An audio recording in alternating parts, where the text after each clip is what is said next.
दोस्तों, भारत का फ्यूजिटिव, जिसे हम हिंदी में भगौड़ा भी कहते हैं, मेहुल चोकसी आखिरकार वो अपनी आजादी के आखिरी दिन गिन रहा है क्योंकि बेल्जियम कोर्ट ने उसकी बेल प्ले को रिजेक्ट कर दिया है। नमस्कार दोस्तों, स्वागत है आपका सिविल सर्विसेज वाला पे। आज हम एक ऐसे केस पर बात करेंगे जो लगातार न्यूज में छाया हुआ है। दोस्तों, बेल्जियम के कोर्ट ऑफ अपील ने मेहुल चोकसी की बेल फिर से रिजेक्ट कर दी है और अब मिड सितंबर में उसकी एक्स्ट्राडिशन हियरिंग होने वाली है। आज इस वीडियो में समझेंगे कि पूरा मामला क्या है और एक्स्ट्राडिशन होती क्या है। इसके कुछ लीगल प्रोविजंस को भी हम इस वीडियो में समझने की कोशिश करेंगे। दोस्तों, चोकसी का नाम आपने पीएनबी स्कैम के कॉन्टेक्स्ट में जरूर सुना होगा। ये वही स्कैम है जिसमें लगभग 13,000 करोड़ रुपए का नुकसान हुआ था पंजाब नेशनल बैंक को। चोकसी और उसका नेफ्यू नीरव मोदी दोनों बैंक ऑफिशियल के साथ मिलकर fraudulent LOUs, letter of understanding, issue करते हैं बिना कोलैटरल, बिना सिस्टम में एंट्री डाले।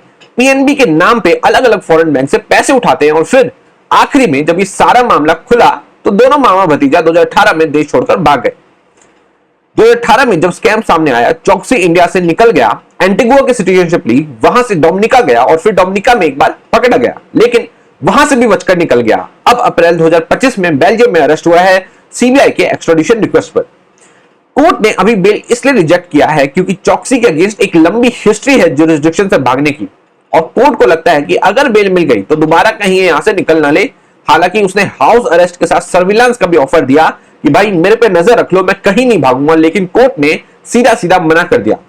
अब सवाल यह उठता है कि एक्स्ट्राडिशन होता क्या है। इसके कुछ लीगल पहलू के बारे में आज हम इस वीडियो में थोड़ा और समझ लेते हैं।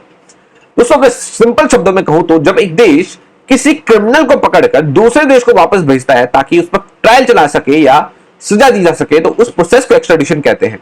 इंडिया में इसके लिए एक डेडिकेटेड कानून है, extradition act 1962। Extradition process ministry of external affairs के थ्रू होती है। इंडिया के अभी 48 देशों के साथ एक्स्ट्राडिशन ट्रीटीज है और 12 देशों के साथ हमारे एग्रीमेंट्स भी हैं।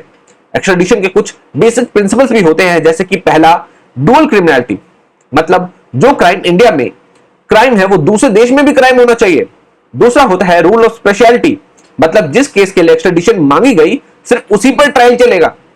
तीसरा होता है अक्यूज्ड को फेयर ट्रायल और ह्यूमन राइट प्रोटेक्शन मिलना चाहिए। ग्लोबल लेवल पर भी देखा जाए तो कुछ हमारे पास कन्वेंशन है, जैसे कि United Nation convention against transnational organised crime और UN convention against corruption.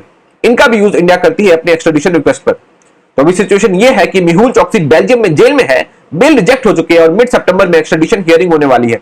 India की सीबीआई और ईडी ने पूरा एविडेंस बेल्जियम को दे दिया है। अब देखना यह है कि क्या इस बार चोकसी को इंडिया वापस लाया जा सकेगा या फिर नीरव मोदी और विजय माल्या की तरह केस और लंबा खिंचता है। ये सिर्फ एक व्यक्ति का केस नहीं, ये एक एग्जांपल भी है कि इंडिया अपने पैसे लूट कर भागने वाले लोगों के पीछे दुनिया के किसी भी कोने तक जा सकता है।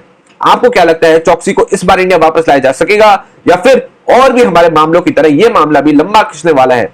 कमेंट बॉक्स में अपनी राय जरूर बताइए।